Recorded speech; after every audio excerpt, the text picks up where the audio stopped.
오늘 예수님께 영광과 찬양과 존귀를 드립니다. 아멘.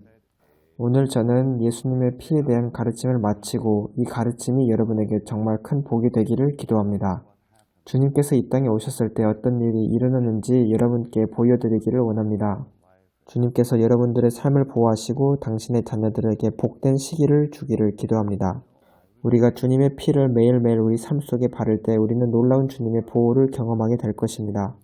앞으로 다가올 날들에 대해 우리는 놀라운 보호를 볼 것입니다. 하나님 아버지, 주님의 말씀을 통해 우리에게 보여주실 것으로 인하여 감사를 드립니다. 당신께 영광과 위엄과 존귀와 찬양이 속해 있습니다. 예수님의 거룩하신 이름으로 기도합니다. 아멘. 여러분 모두 아멘 하시기를 바랍니다. 오늘 저와 함께 해주셔서 감사합니다. 제가 지난번에 했던 질문을 시작으로 이제 말씀을 나누겠습니다. 왜 예수님의 그 피가 흘려지셨는가요? 왜 예수님의 피가 갈보리 십자가에서 흘려지셨나요? 예수님의 피에 대해서 무엇이 그렇게 중요한가요? 베드로 전서에서 우리에게 말하는 바를 우리는 반드시 이해해야 합니다. 베드로 전서 1장을 보겠습니다. 베드로 전서 1장 18절을 한 번 더 보겠습니다. 우리는 20절까지 볼 것입니다. 왜냐하면 우리는 구약시대에 왜 동물들이 죽었어야 했는가 이 점에 대해 이해하는 것이 필수적이기 때문입니다. 우리가 이 성경 말씀을 읽기 전에 저는 한 가지 더 말하고 싶은 것이 있습니다. 하나님은 거룩하십니다. 하나님은 거룩하시기 때문에 죄인들은 그분의 임재 안에 설 수가 없습니다. 이것은 빛과 어둠에 비유할 수 있습니다. 빛이 들어올 때 어둠은 쫓겨나갑니다. 하나님의 거룩하심이 계시될 때 죄인들은 쫓겨납니다. 그래서 죄인들은 하나님의 임재 안에 거할 수가 없습니다. 이 때문에 에스겔서에서 하나님은 죄인은 반드시 죽을 것이라고 하신 이유입니다. 죄의 삭은 사망입니다. 왜냐하면 하나님은 거룩하신 분이기 때문입니다.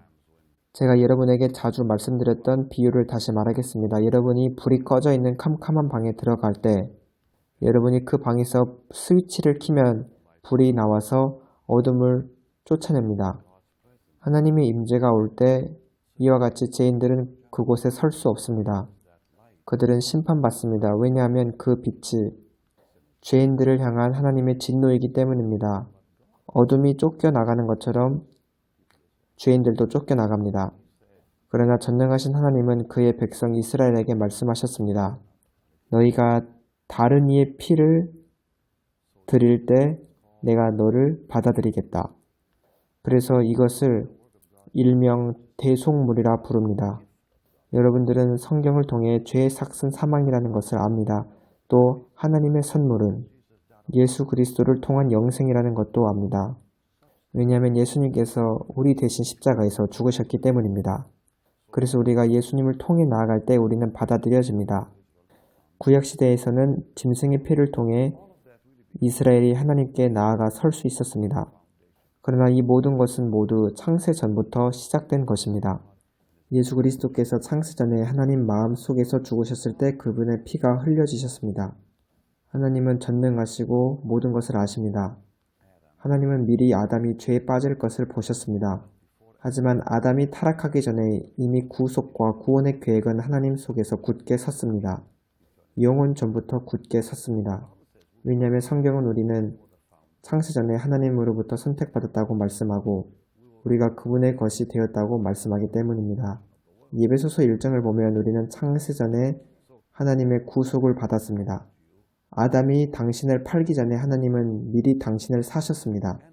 온수가 아담을 통해 우리를 차지하기 전에 하나님은 그것을 미리 일어날 것을 보시고 온수가 마귀가 나타나기도 전에 마귀가 존재하기도 전에 우리를 미리 사셨습니다.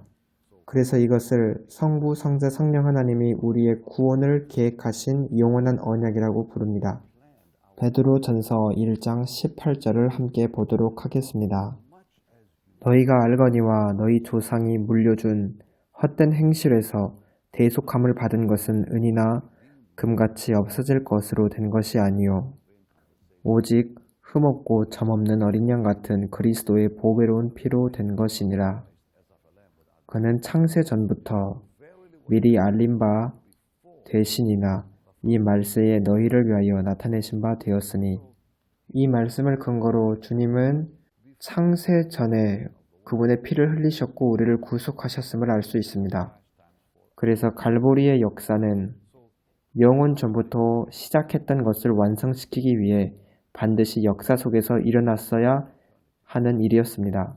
또 요한계시록 13장 8절을 보면 예수님께서는 창세전에 십자가에 못 박혀 죽으셨다는 것을 알 수 있습니다.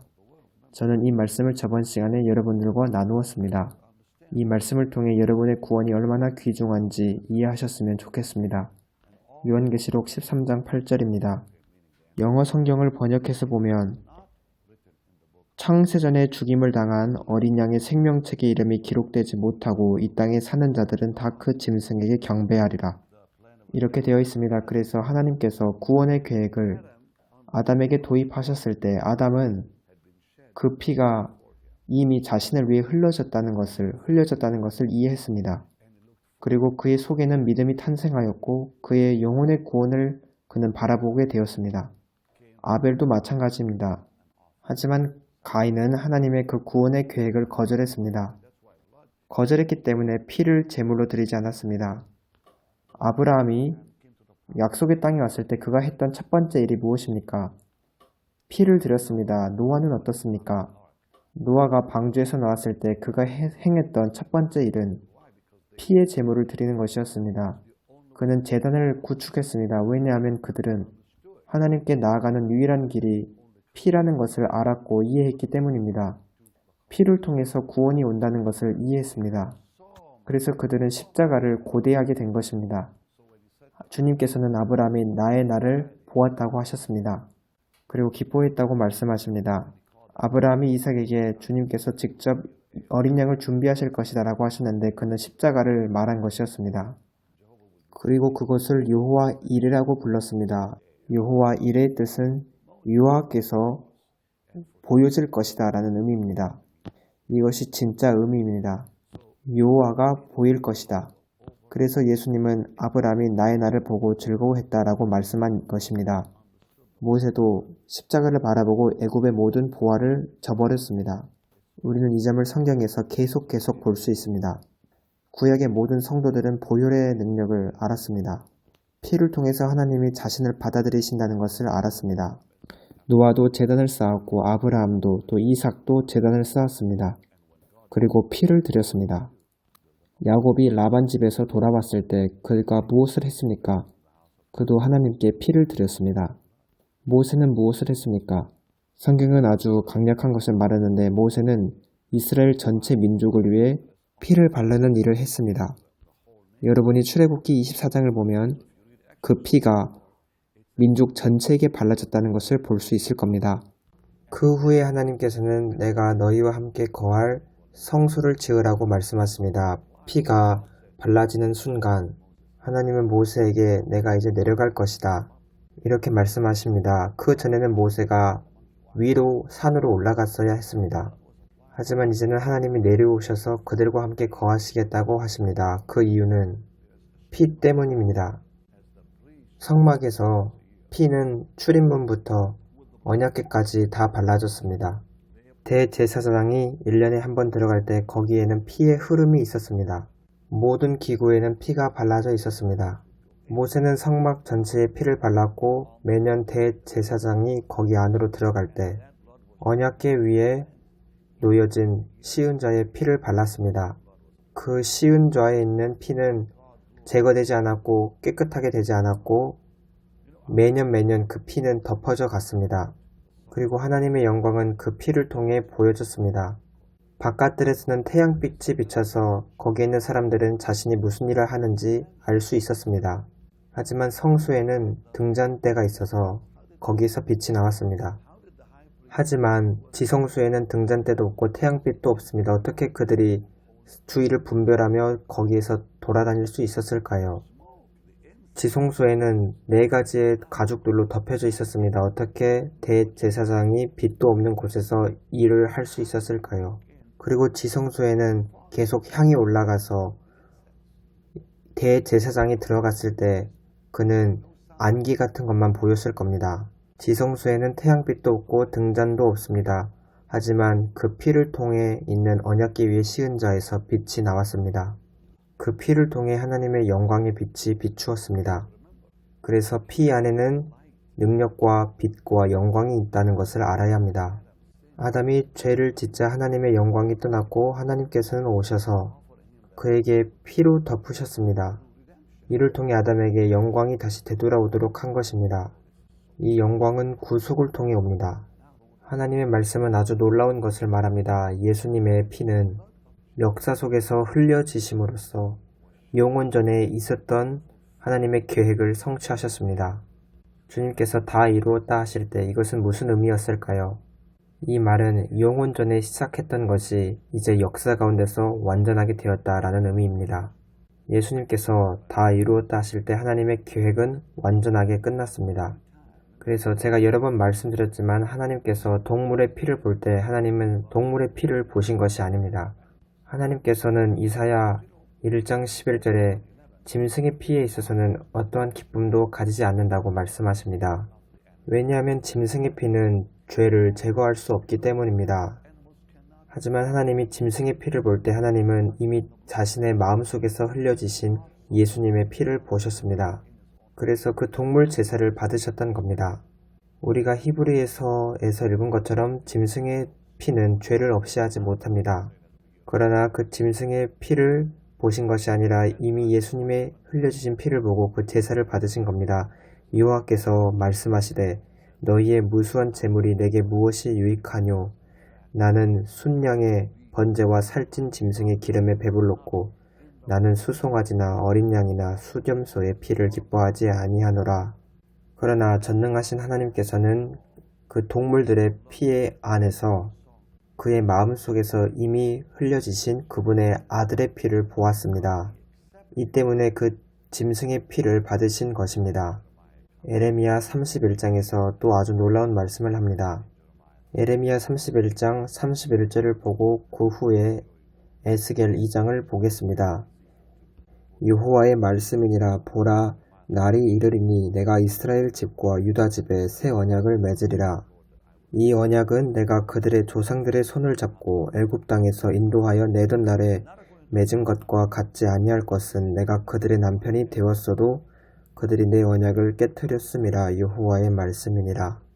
그러나 그날 후에 내가 이스라엘 집과 맺을 언약은 이러하니 곧 내가 나의 법을 그들의 속에 두며 그들의 마음에 기록하여 나는 그들의 하나님이 되고 그들은 내 백성이 될 것이라. 여호와의 말씀이니라. 그들이 다시는 각기 이웃과 형제를 가르쳐 이르기를 너는 여호와를 알라 하지 아니하리니 이는 작은 자로부터 큰 자까지 다 나를 알기 때문이라. 내가 그들의 악행을 사하고 다시는 그 죄를 기억하지 아니하리라. 여호와의 말씀이니라. 예수님의 피가 흘려지셨고 예수님이 우리 마음에 성령으로 오셨기 때문에 우리는 이제 짐승 제사가 없어도 주님을 알 수 있게 되었습니다. 수백 개의 율례와 규례를 순종하지 않고 살아도 주님께서 그 율법들을 우리 안에서 다 이루셨기 때문에 우리는 주님을 알게 됩니다. 다시는 그 죄를 기억하지 아니하리라. 여호와의 말씀이니라. 짐승의 피는 항상 죄를 기억하게 하는 것이 있었습니다. 매년 그들이 계속 피를 다시 드렸어야 했는데 왜냐하면 그들은 다시 죄를 지었기 때문입니다. 하지만 예수님의 피는 하나님의 그 기억을 지웁니다. 하나님께서는 다시 너희의 죄악을 기억하지 아니하리라 말씀하십니다. 이미 예수님의 피가 흘려지셨기 때문에 이제 구약 성경의 그 그림자와 같은 것들은 필요가 없습니다. 이 모든 것들은 앞으로 올 곳의 그림자였습니다. 히브리서 9장과 10장을 보면 이 점에 대해 우리는 분명히 당부받습니다. 에스겔 2장을 보기 전에 먼저 히브리서 10장 1절부터 잠깐 보겠습니다. 율법은 장차 올 좋은 일의 그림자일 뿐이요 참 형상이 아니므로 해마다 늘 드리는 같은 제사로는 나아오는 자들을 언제나 온전하게 할 수 없느니라. 그래서 짐승의 피는 죄를 아예 없애지 못했습니다. 3절을 보겠습니다. 그러나 이 제사들에는 해마다 죄를 기억하게 하는 것이 있나니 이는 황소와 염소의 피가 능히 죄를 없이 하지 못함이라. 그래서 예수님이 오셔서 우리의 죄를 짊어지셨을 때 단번에 영원히 모든 죄를 제거하셨고 가장 높으신 하나님 우편에 앉아 계십니다. 그리고 저와 여러분이 이 사실을 믿을 때 우리는 구원을 받습니다. 우리의 구원에 있어서 주님을 신뢰할 때 우리가 영생을 받는다는 것은 보장되어 있습니다. 우리를 위해 그 흘리신 예수님의 그 갈보리의 희생의 피를 믿을 때 그리고 그분을 우리의 구원자로 받아들이고 주님을 알고 주님을 따르고 주님을 섬기면 우리는 하나님께 받아들여집니다. 구원은 단지 주님, 저의 삶을 드립니다. 제 구원을 위해 주님을 신뢰하고 믿습니다. 라고 말하는 것 그 이상입니다. 제가 여러 번 말씀드렸지만 예수님은 단지 지옥불을 피하기 위한 용도가 아닙니다. 우리는 단지 지옥불을 피하기 위해서 주님을 받아들이는 것이 영접하는 것이 아닙니다. 만약 그렇다면 우리는 주님을 이용하려고 하는 것입니다. 우리는 예수님을 영접하고 섬기는데 그 이유는 우리가 주님을 사랑하며 살도록 주님을 따르고 주님의 제자가 되기 위해서입니다. 그분이 자신의 생명을 주신 것처럼 우리도 주님께 생명을 드립니다. 아주 간단합니다. 주님 없이는 그리고 삶에는 어떠한 이유도 없습니다.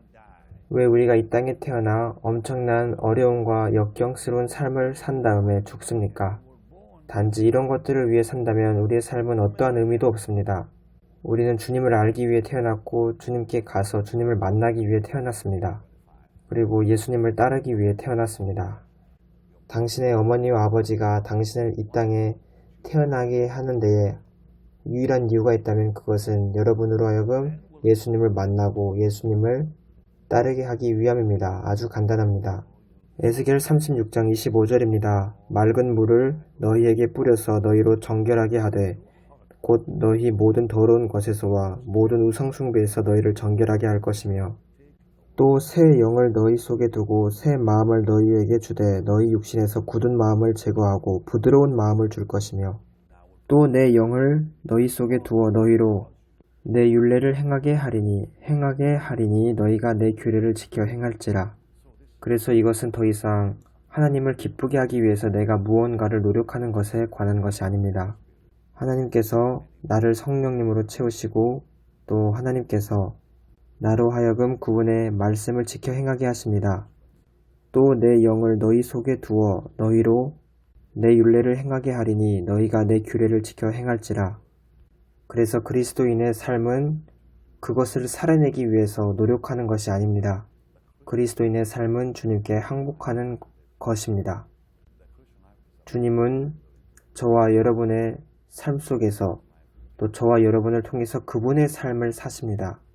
성경에는 단 한 번도 노력하고 더 열심히 노력해라 라는 말씀이 없습니다. 그 대신 항복해라, 드리라, 너의 몸을 드리라. 주님께 항복하라. 이것이 그리스도인의 삶의 승리로 가는 열쇠입니다. 예수님의 피는 7번 흘려지셨는데 이것은 속죄일에 나타난 그 그림자적 형상의 모든 것을 성취하는 것이었습니다. 대제사장은 피를 7번 뿌렸습니다. 주님도 7번 피를 흘리셨는데 첫 번째는 겟세마네입니다. 주님의 땀이 피로 변했습니다. 그들이 주님을 체포하러 왔을 때 그분의 옷은 피로 이미 얼룩져 있었습니다. 왜 주님의 땀이 피가 되었습니까? 바로 여러분의 영혼과 저의 영혼을 치료하시기 위함입니다. 두 번째로 가야바의 집에서 피를 흘리셨는데 사람들은 예수님의 귀하신 얼굴을 때렸습니다. 그리고 주님의 수염을 뽑았는데 이것은 이사야 50장의 예언을 성취하는 것이었습니다. 예수님의 피가 주님의 얼굴에서 흘려졌습니다. 그 이유는 그날이 되면 우리가 주님과 같은 형상으로 되기 위함입니다. 그 형상으로 우리가 변화받기 위해서 주님이 값을 치르셨습니다. 그리고 군인들은 그의 얼굴에, 그의 머리에 가시관을 씌웠습니다. 세 번째로 피를 흘리셨는데 이것은 우리 생각의 치료를 위해서입니다. 주님의 머리에 그들이 가시관을 씌웠는데 저 뒤에 가시관이 있습니다. 제가 어제 실수로 저 가시관을 만지다가 거의 상처를 받을 뻔했습니다. 하지만 주님의 머리에는 강제로 힘을 다해 가시관이 씌워졌습니다. 그래서 주님의 이마에 피가 흘렸습니다. 하나님의 어린 양께 할렐루야. 그 피는 우리의 생각의 치료를 위함입니다. 그 다음 네 번째로 그들은 주님의 등에 채찍질을 가했는데 로마 사람들은 그 당시 그 채찍 끝에 여러 조각들을 달아놨습니다. 그 채찍 끝에는 철 조각이 달렸고 그 철 조각은 계속 연구 진행 중이고 발견하고 있는데 매우 컸다고 합니다. 그래서 주님이 그 채찍질을 받으셨을 때 그 채찍의 철 조각은 주님의 장기까지 타격을 가했을 겁니다. 왜냐하면 그 철 조각으로 주님을 때렸기 때문입니다. 그 철 조각에는 또 많은 못들이 달려 있습니다. 그래서 그분의 예수님의 등은 말 그대로 찢겨져 나갔고 주님의 뼈가 보였고 그분이 채찍에 맞으심으로 우리는 이제 나음을 입었습니다. 시편 22편에는 내가 내 모든 뼈를 셀 수 있나이다 라고 기록되어져 있는데 주님은 이 말씀을 경험하셨습니다. 이것은 우리의 치유와 건강함을 위해서입니다. 다섯 번째로 로마 군인들이 주님을 십자가에 못 박였을 때 주님의 손에서 피가 흘려지셨습니다. 그것은 우리의 손으로 하는 일이 하나님께 받아들여지기 위함입니다. 그리고 여섯 번째, 그들은 주님의 발을 못 박았습니다. 그 이유는 우리가 거룩함과 의로움 안에서 주님과 동행하기 위해서입니다. 그리고 일곱 번째로 주님의 옆구리에서 피가 나왔습니다. 그리고 그 피는 천국으로 옮겨졌습니다. 누가 주님의 피를 취해서 하나님께 드렸을까요? 우리는 예루살렘에서 여러 장소에서 서로 다른 장소에서 피가 흘려지셨다는 것을 기억해야 합니다. 처음엔 겟세마네 동산에서, 그 다음 가야바의 집에서, 그리고 빌라도의 관정에서 골고다로 이렇게 피가 여러 번 다른 장소에서 흘려지셨습니다. 하나님께 그 피를 드리기 위해 누가 그 피를 모았을까요? 바로 성령님입니다. 의심의 여지가 없습니다. 히브리서 9장 12절입니다. 염소와 송아지의 피로 하지 아니하시고 오직 자기의 피로 영원한 속죄를 이루사 단번에 성수에 들어가셨느니라. 예수님께서 무덤에서 일어나셨을 때 막달라 메리아가 와서 주님을 만지려 했습니다. 그때 주님은 나를 만지지 말라 하셨습니다. 아직 내 아버지께로 올라가지 아니하였다고 주님은 말씀하십니다. 하지만 그날 밤 제자들이 있는 곳에 오셔서 이렇게 말씀합니다. 나를 만져보라. 이 점을 볼 때 아침과 저녁 사이에 어떤 일이 발생한 것이 분명합니다. 그 사이에 주님의 피가 드려진 것입니다. 그래서 아침에는 나를 만지지 말라 하셨지만 저녁에서는 다락방에서 나를 만져보라 라고 하셨습니다. 저와 여러분을 위해서 주님의 피가 흘려졌습니다.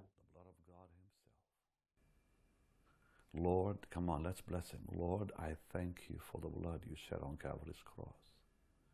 I give you the praise. I give you the glory and the honor. Now, Lord, I pray that you'll bless your people with this truth, this knowledge. I pray that the anointing will come upon them even as I pray right now, Lord, for healing, because your word declares, with your stripes, we are healed. People of God, I'm sensing the anointing right now in my hands. Please stretch your hands towards me.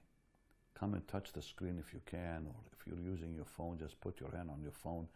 In Jesus' name, be healed. In Jesus' name, be made whole. From the top of your head to the soles of your feet. Be free from your bondage. Be free from your disease. In Jesus' name.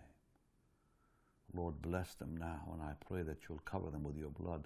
And Lord, I plead the blood. I apply the blood on them. I apply the blood on their families. I apply the blood on their homes. I apply the blood on their possessions. I apply the blood on their relationships. In Jesus' holy name, I give you the praise, Lord. Thank you for your love and power. Protect your people, Lord, in this season. In Jesus' name. Amen and amen. 주님의 피를 바르십시오. 당신의 입술로 주님의 피를 바를 때 입술의 고백을 통해 우리는 주님의 피를 바릅니다.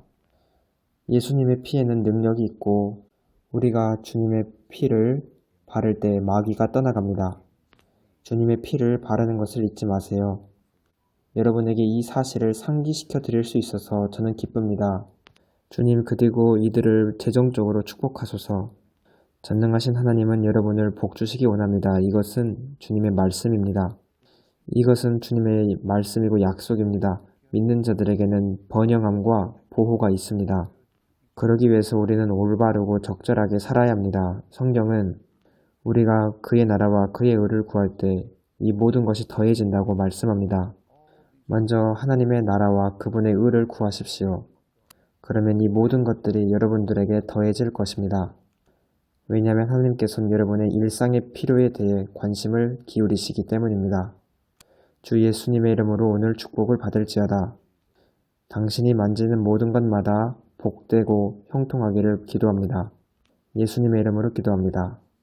저는 하나님의 백성들이 복을 받았고 강해졌다고 믿습니다. 또 여러분이 능력을 받았다고 믿습니다. 하나님의 말씀을 우리는 그 어느 때보다 더 필요로 합니다. 저는 여러분들에게 계속 꾸준히 방송으로 말씀을 전하고 있습니다. 이제 이 말씀이 필요한 자들을 위해서 그들에게 복을 전달해 줍시다. 여러분들이 하나님께 드릴 때 제가 그렇게 할 수 있다고 저는 믿습니다. 그리고 저는 믿음으로 나아갑니다. 여러분들은 이제 화면에 보이는 것처럼 베닌 홈페이지에 가셔서 심을 쓸 수 있고, 미국에 계신 분은 BHM45777로 문자를 보내주시면 됩니다. 그리고 이 말씀을 여러분의 친구들과 공유하는 것을 잊지 마세요. 우리는 예수님의 피 안에 있는 보호가 그 어느 때보다 더욱더 필요합니다. 전 세계의 우리 형제 자매들에게 복된 날이 임하기를 기도합니다.